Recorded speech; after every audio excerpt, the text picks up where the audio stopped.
नमस्कार जोहार, आप देख रहे हैं झारखंड टुडे। चलिए जानते हैं आज सुबह की 10 बड़ी खबरों को।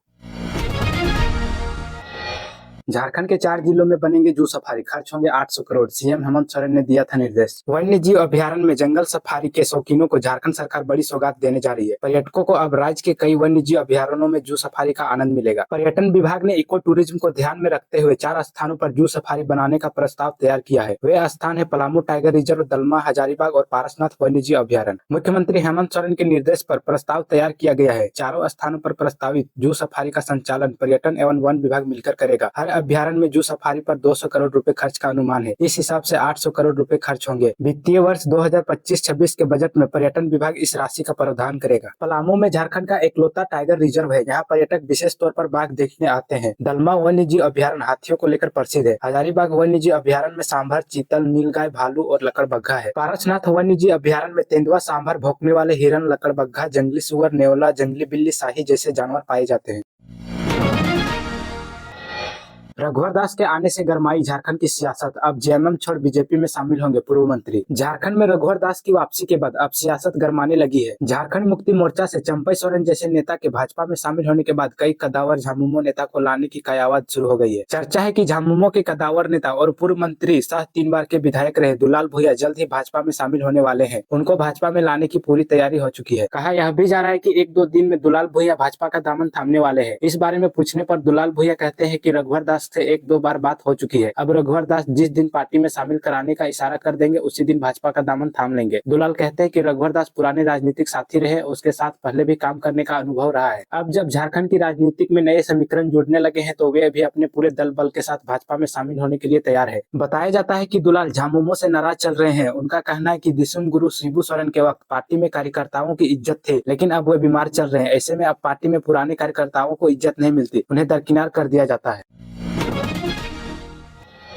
झारखंड में दिखेगा पश्चिमी विक्षोभ का असर और गिरेगा तापमान। रांची समेत झारखंड के अलग अलग जिलों में मंगलवार को सुबह में कुहासे के बाद आंशिक बादल छाए रहे। झारखंड के अधिकांश जिलों में मंगलवार को न्यूनतम पारा 10 डिग्री से ऊपर रहा, इससे कनकनी कम रही। रांची का अधिकतम तापमान 12.4 डिग्री सेल्सियस दर्ज किया गया। वहीं लातेहार का तापमान सबसे कम 8.2 डिग्री दर्ज किया गया। मौसम विभाग के अनुसार राज्य में अगले 4 दिनों के दौरान बादल छाए रहेंगे। अगले 24 घंटे के दौरान न्यूनतम तापमान में 2 से 3 डिग्री की कमी आ सकती है। इससे सुबह के दौरान ठंड बरकरार रहेगी। मौसम विभाग के अनुसार अगले 5 दिनों तक आंशिक बादल छाए रहेंगे। अगले 24 घंटों के दौरान न्यूनतम तापमान में 2 से 3 डिग्री की गिरावट आ सकती है। मौसम विभाग के अनुसार देश के पश्चिम उत्तर भाग से आए पश्चिमी विक्षोभ के कारण मौसम में यह बदलाव हो रहा है। राज्य में 5 दिन के दौरान तापमान में कोई बदलाव होने की संभावना नहीं है। बादल छाए रहने से दिन के तापमान में कमी आने से ठंड बढ़ने का अनुमान व्यक्त किया गया है। इस दौरान राज्य के उत्तरी जिलों में कहीं कहीं घना कुहासा छा सकते हैं। रांची के मौसम वैज्ञानिक अभिषेक आनंद के अनुसार राज्य के अधिकांश जिलों में आसमान में हल्के बादल कायम रहेंगे। इसके कारण ही न्यूनतम तापमान में वृद्धि हुई है, लेकिन अगले 24 घंटे के दौरान न्यूनतम तापमान में गिरावट के आसार है। इससे ठंड बढ़ सकती है, लेकिन इसके बाद मौसम में कोई खास परिवर्तन नहीं होगा।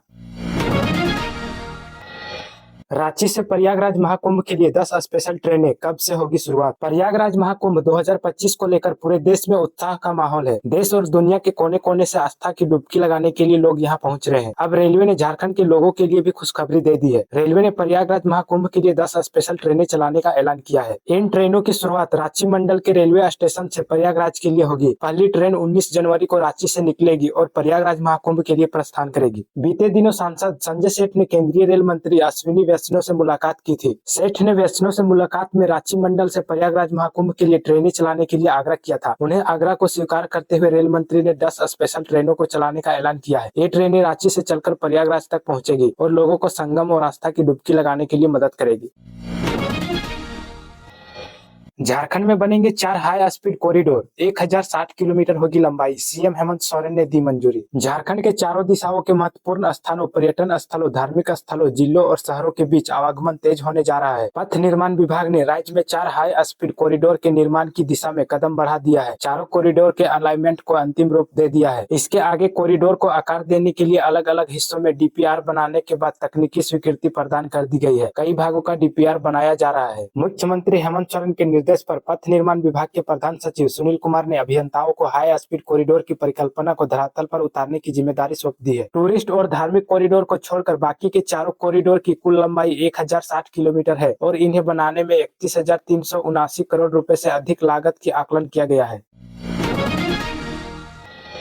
धनबाद बलियापुर कृषि बहुल गांवों में पारंपरिक ढंग से मनाई गई अखाइन पूजा। धनबाद बलियापुर कृषि बहुल गांव में बुधवार को अखाइन पूजा पारंपरिक ढंग से मनाई गई। मौके पर किसानों ने खेतों में 2.5 चक्कर हल चलाकर कृषि कर्म की शुरुआत की। गाँव में अखाइन को नव वर्ष के रूप में मनाने की परंपरा रही है। झारखंड व बंगाल के अखाइन की तिथि को काफी महत्वपूर्ण माना जाता है। लोग निर्माण कार्यों की शुरुआत इसी तिथि से करते हैं। सिंदूरपुर में भी ग्रामीणों ने पारंपरिक ढंग से अखाइन पूजा की। देवाशीष पांडे, लया हारू रजवार, समीर पांडे, आदित्य मुखर्जी, विनय मुखर्जी, किशोर रजक, दुलाल पांडे, श्यामल पांडे, रोहित रजक आदि मौके पर मौजूद थे।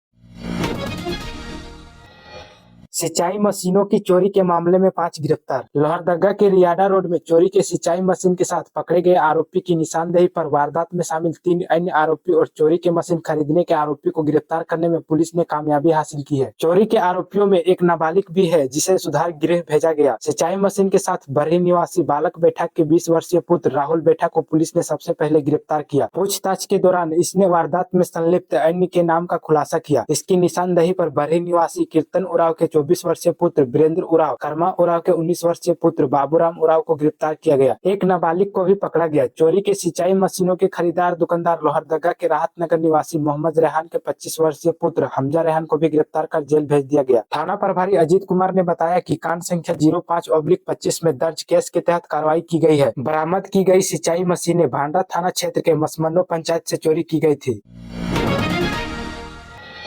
कोडरमा जिले में धूमधाम से मना मकर संक्रांति। मंदिरों में पूजा अर्चना के लिए उमड़े श्रद्धालु। झुमरी तिलैया जिले में उमंग व उत्साह के साथ मकर संक्रांति का उत्सव मनाया गया। लोग सुबह में ही विभिन्न नदी, तालाबों और गंगा स्नान कर मंदिरों में पूजा अर्चना कर तिल दान किया। शिशिर ऋतु के स्वागत में विभिन्न मंदिरों में पूजा अर्चना के लिए श्रद्धालुओं की भीड़ जुट रही है। देव कृपा के लिए स्नान के बाद लोगों ने मंदिर परिसर के बाहर जरूरतमंदों के बीच दान पुण्य किया। इसके बाद दिन भर लोग दही चूड़ा का आनंद लेते नजर आए। कई सामाजिक संगठनों के लोगों ने भी मंदिर के आसपास गरीबों के बीच चूड़ा, गुड़ व तिलकुट का वितरण किया। वहीं शाम में विभिन्न मंदिरों में भजन कीर्तन व पाठ से माहौल भक्तिमय बना रहा। मकर संक्रांति पर कई समाज सेवियों द्वारा आवास में चूड़ा दही कार्यक्रम का आयोजन कर आपसी प्रेम व सौहार्द का परिचय दिया। गाँवों में हाथियों का आतंक जारी, बचाव के लिए जागरूकता जरूरी। गढ़वा चिनिया थाना अंतर्गत विभिन्न गाँवों में जंगली हाथियों का आतंक जारी है। हाथियों के आतंक से बचाव के लिए वन विभाग जागरूकता पर बल दे रहा है। थाना अंतर्गत टांडिल गाँव में जंगली हाथियों से लोगों को सुरक्षा को लेकर दूसरे राज्य से आए विशेषज्ञ के द्वारा ग्रामीणों को जागरूक किया गया। हाथी से बचाव को लेकर लोगों को कई तरह के टिप्स बताए गए। मौके पर गढ़वा दक्षिणी वन प्रमंडल पदाधिकारी एबिन बेनी इब्राहिम मौजूद रहे। उस दौरान कर्नाटक से आए हुए डॉक्टर रुद्रा आदित्य ने हाथी से बचाव को लेकर ग्रामीणों को जागरूक किया। उक्त कार्यक्रम जंगली हाथियों से लोगों को सुरक्षा के लिए आयोजित की गई थी। उसमें क्षेत्र में बढ़ रहे हाथियों के हमले और उत्पात पर रोकथाम के लिए ग्रामीणों को सुझाव दिया गया। उस दौरान रुद्रा आदित्य ने बताया कि जंगल के किनारे गांव के खेत होने के कारण हमेशा हाथियों का खतरा बना रहता है। इससे सुरक्षा के लिए सतर्कता बहुत जरूरी है। घर के आसपास सफाई रखे, उजाले की व्यवस्था रखे। साथ ही कहा कि हाथी दिखाई पड़ने पर हाथियों के साथ छेड़छाड़ बिल्कुल भी न करते हुए उसकी सूचना तुरंत वन विभाग के कर्मियों को दे, ताकि हाथी के द्वारा कोई अप्रिय घटना न हो। साथ ही कहा गया कि हाथी भगाते समय निश्चित दूरी बनाए रखे, अपने हाथों में मसाल जलाकर व मिर्ची पाउडर का उपयोग करने सहित कई महत्वपूर्ण बातों की जानकारी ग्रामीणों को दी गई।